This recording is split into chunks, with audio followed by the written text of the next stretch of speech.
Hello everybody. Well, I have this old speaker system, the H.H. Scott SPS-1. It had a nice wood cabinet. It's got a battery power feature. That's a plus. I didn't have much use for it, so I took it apart. And right now it's kind of scattered about this chair here. As you can see, there's the subwoofer. Well, it's not really a subwoofer, it's more of a woofer because the speakers are very trebellious, for lack of a better term. And the speakers are under the chair. In fact, let me release the crack in here. Alright. And then turn on this light I had set up, which works well. And if you look back there, you can see the speakers right there. See it? See it right there? There's a speaker. And then the other one is on the side, obviously, because left and right, you know, obviousness. Yeah, I can't really point it out very well. Yeah, oh, there it is. See it? See it now? Yeah. And it's under the chair. And it sounds pretty good for being under the chair. So, I mean, I'm not dissatisfied at all with that.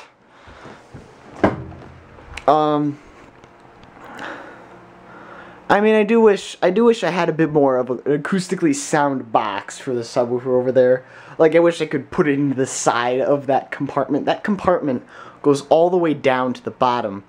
If we look here, you can see that I can actually put it down into the compartment. Like so.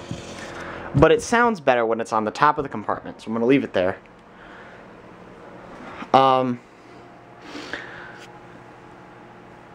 Yeah, so let me play some music. I have my iPad all set up here. Literally, I have a song queued up and everything.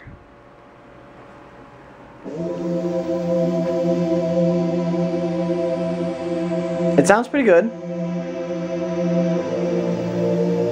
For being under a chair, it's actually quite audible, especially because there's a nice, you can see there's a nice clearance under the chair. Let me turn the light on again. See where that bar is with the 2 feet? That, yeah, that's the clearance. That's in between the bottom of the seat, of the recline and the floor. Yeah. So it allows for sound to pass through quite well without affecting anything, actually. And the subwoofer, well, it's really a subwoofer because the designers of the speaker system had in their minds the idea that they knew that these speakers kind of suck and they're only like treble. So they have a bass boost switch that changes the frequency response of the speaker. That might sound weird, but that's exactly what it does. It changes the crossover points. So not really the frequency response. I wish this camera had a little bit better low frequency response. It does work pretty well. The speaker's more powerful than I thought, to be honest. And with that deep enclosure, the deep compartment, that helps a lot too. We're in macro mode. We're not supposed to be. There we go.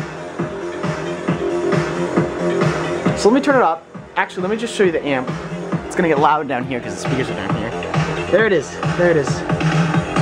Right there. Scott SPS-1 amp. You can see the battery compartment if you noticed earlier when I actually had. There we go. See the battery compartment? There's no battery in it right now because it's dead.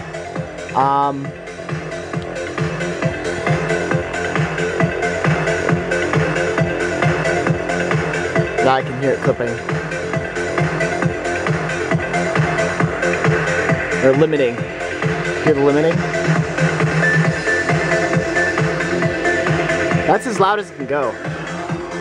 Apparently. Unfortunately. The best part is that when I open the chair... Here, let me move this. I don't want to hit it. There's a glass light bulb in there. It gets a little bit louder. For obvious reasons, because the chair mostly covers the speakers and doesn't allow the sound to pass through. Or something, I don't know. I don't know physics very well. But it sounds pretty good.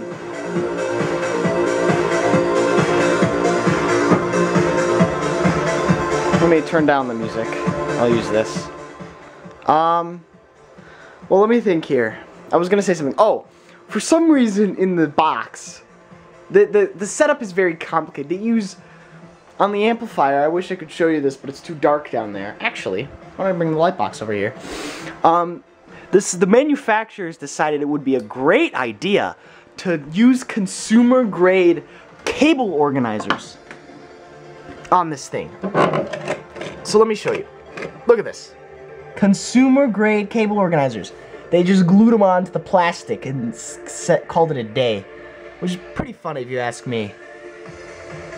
And also, to boot, the subwoofer cable was glued to the original subwoofer box, so I had to cut it in half to get the subwoofer out efficiently. And because of all these friggin' cable organizers here, I couldn't just unplug the subwoofer. But luckily, there's an advantage to that. I was able to use a speaker wire. I used some speaker wire to extend the subwoofer cable, which I wouldn't have been able to do unless I cut it. So cutting it had its advantages. As you can see the speaker wire there. Now you may have noticed these other speakers. Whoops.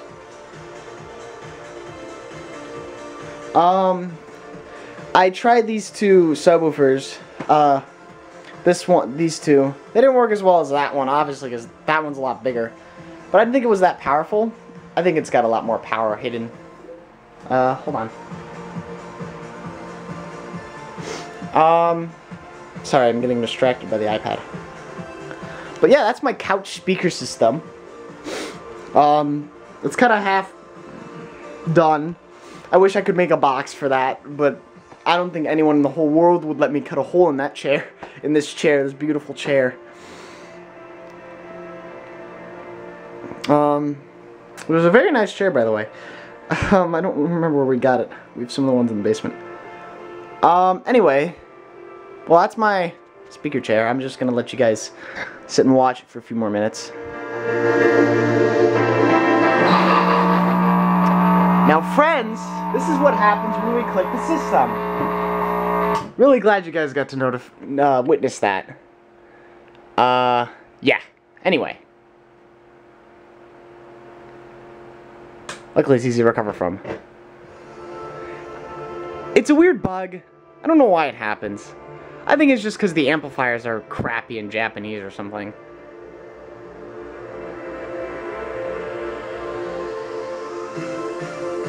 I don't know. Well, yeah, that's another reason why I don't use the speaker system too often, because it doesn't go very loud until it does that noise. That very noise that I was trying to avoid. But other than that, it works well until you turn it up. Yeah. I'm embarrassed now. I'm really embarrassed. Well, thanks for watching.